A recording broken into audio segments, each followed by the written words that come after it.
It's N3rd, and welcome to the Nerd News. 4, 3, 2, 1. Earlier this week, Epic released a demo of Unreal Engine 5 running on a PlayStation 5. Now, the demo was really outstanding, and it showed the new Unreal Engine is going to make games take the next step in visual fidelity. That, coupled with ray tracing advances, the new games that are going to be developed on this engine are going to be really lifelike.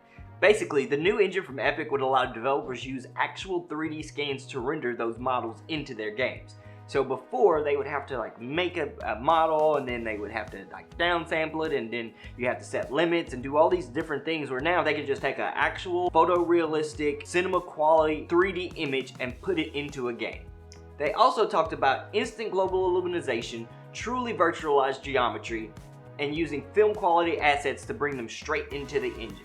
I'm kind of curious to see the next games that are going to have this, how they work with interactive worlds. For years now, we've had good enough graphics to where I think we're pretty much at the level where the full immersion within the graphical fidelity is as good as it's going to get. I mean, the step to get from 90% to 95% of where it's at right now is probably going to be so outrageous that we're not even going to really be able to notice that difference. I mean, you're talking about technologies like ray tracing helping to illuminate the gameplay and illuminate the scenes to where you're having real light bounces off of different effects and different places and different things within the game scene. I think the biggest thing that we're going to see is what's going to come out of the chaos portion of the new Unreal Engine.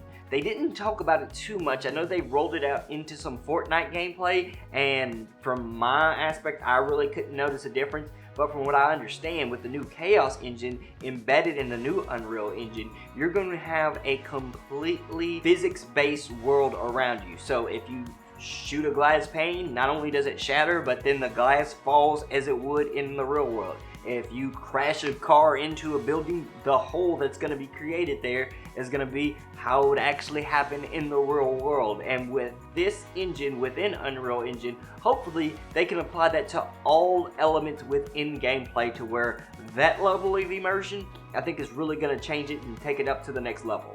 Asetek is releasing a new way to cool your GPU with their new RAD card. Everyone knows if you want to have peak performance, your parts have to be cool. Well, Asetek is making it a lot easier to water cool your GPU. With their new RAD card, manufacturers can now give you a water cooling option that only takes up another PCIe slot.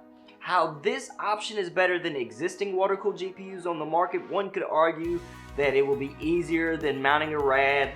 Some cards have like the 2080 Super Seahawk X from MSI, but I guess the market will decide what is better when it comes down to the cost. Let me know what you think is better in the comments down below versus what's currently on the market. Currently, it's only offered in the new Alienware Aurora R11. A link will be in the description below where you can actually see the specs on those units. One thing I think they kind of missed the ball on, at least Dell did, is rolling out this GPU with an Intel chip. Some might argue that right now, the brand recognition of Intel still supersedes that of Ryzen, so your main consumers, the guys who aren't watching videos like this, aren't going to know that Ryzen's a better platform overall than Intel can provide right now. Let me know what you think in the comments down below. This year, GTC was held in Jensen Huang's kitchen as he announced some of the products that Nvidia is releasing. It was mainly centered around their server and data center products, but if the technology is to trickle down to the consumer cards, I can't wait until the new RTX cards are released later this year. At least that's what the rumors are. Their acquisition of networking powerhouse Mellanox from earlier this year actually makes a lot more sense now with their goals of taking over the data center. By the way, if you buy more, you save more. Epic started their mega sale on Wednesday, and from now until June 11th, they'll have discounts of up to 75% on some games. Every week, they'll also be giving out a game for free, and the first week, they decided that they would go with GTA 5. Well, it was leaked a day before on Twitter by the Epic Games Store, and at 10 a.m. where the game was supposed to go live, the Epic Store crashed. For hours, it was down and players weren't able to download the free game. Along with all the discounts, free games, Epic is also going to be giving out a $10 gift card that you can use up until November. Now, I'm unaware if you can use multiple gift cards for purchases, and it did say that the purchase had to be over $14.99, so we'll see how that plays out in the future.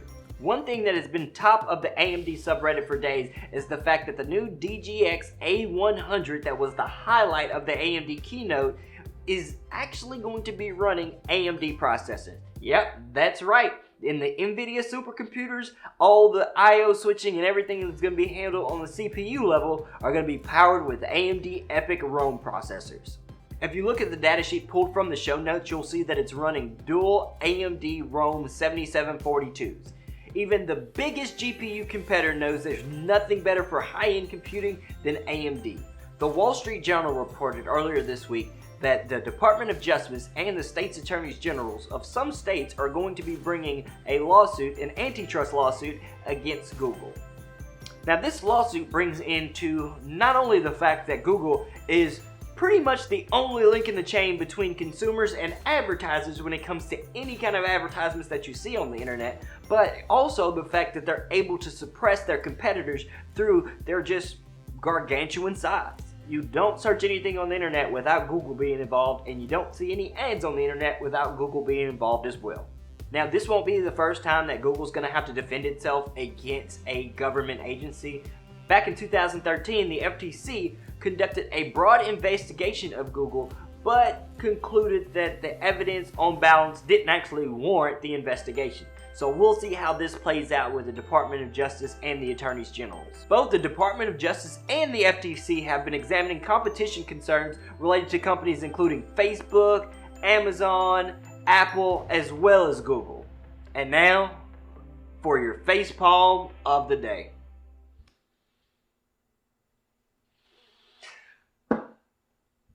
A local protest of stay-at-home orders in Pinellas County, Florida was organized by gym owner Travis Labazo. He gathered a group of his patrons on the county courthouse steps in Pinellas County to protest the fact that gyms have been deemed non-essential and are to continue to be closed. Once he saw a news chopper was flying overhead, he quickly shouted, "Hey everybody, do some push-ups, do some squats, let's hit national news." And boy did he ever hit national news. It didn't hit him at the time the irony in the fact that he was actually having his patrons show that you don't need a gym to be open to get a nice pumping. Well, here's to you, Travis Labozo. You have gotten the very first nerd news facepalm of the day. Alright guys, well I hope you enjoyed this news segment, and if you like it, go ahead and toss it one of these. If you want to see more videos like this, please subscribe to this channel and leave a comment down below on more stories that you'd like to see coming up. And as always, I'll see you on the other side.